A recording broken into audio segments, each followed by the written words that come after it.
அனைவருக்கும் வணக்கம். இந்த பகுதியில நம்ம பார்க்க போறது ராசிகளோட சூட்சும குறியீடு. இப்ப நம்ம எங்க பார்த்தாலுமே எல்லாருமே ராசிகள் அப்படிங்கறது நிறைய வச்சிட்டு இருக்காங்க, நிறைய வித்துட்டு இருக்காங்க.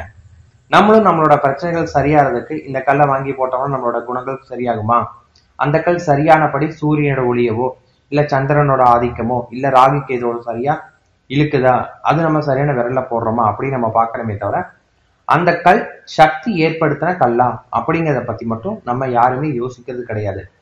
நம்ம கடையில போறோம், இந்த ராசிக்கு இந்த கல் அப்படின்னு அவங்க சொல்லுவாங்களே தவிர அந்த கல் சக்தி ஏற்படுத்தின கல்லா அப்படின்னு நம்ம யாருமே சரியா தெரிஞ்சுக்கிறது இல்லை. முறைப்படி ஒவ்வொரு ராசி கல்லுக்குமே ஒவ்வொரு குறியீடு இருக்கும்.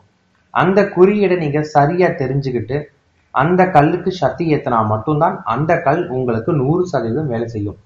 இல்லாட்டி அந்த கல் உங்களுக்கு பாத்தீங்கன்னா உங்களுடைய எண்ண அலைகளை கொண்டு போகக்கூடிய ஒரு ஆழ்மனத்தோட சக்தியா, இந்த பிரபஞ்ச சக்தியா மட்டும்தான் அந்த கல் இருக்குமே தவிர அந்த கல்லுக்கு உண்டான உண்மையான சக்தியோட அந்த கல் உங்களுக்கு செயல்படாது.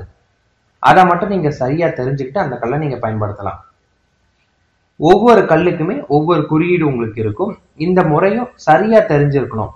அந்த கல்லோட சரியான ஆற்றலை வசீகரிக்கக்கூடிய தன்மை அந்த குறியீடு தான் இருக்கும். குறியீடு கல் எப்படின்னு கேட்டீங்கன்னா சிவனும் சக்தியும் போல.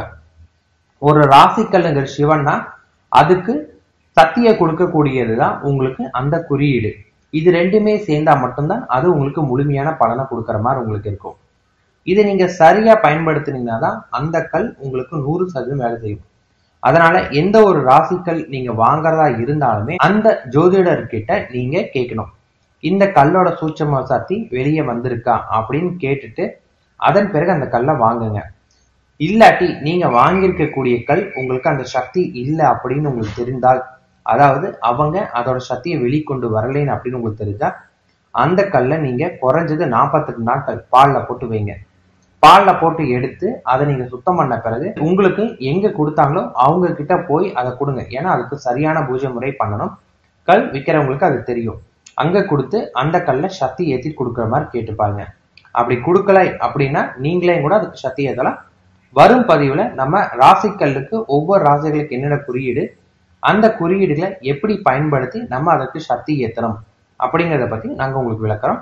நீங்க அந்த விளக்கத்தை பார்த்தே நீங்க சக்தியும் ஏற்றுக்கலாம். நன்றி, வணக்கம்.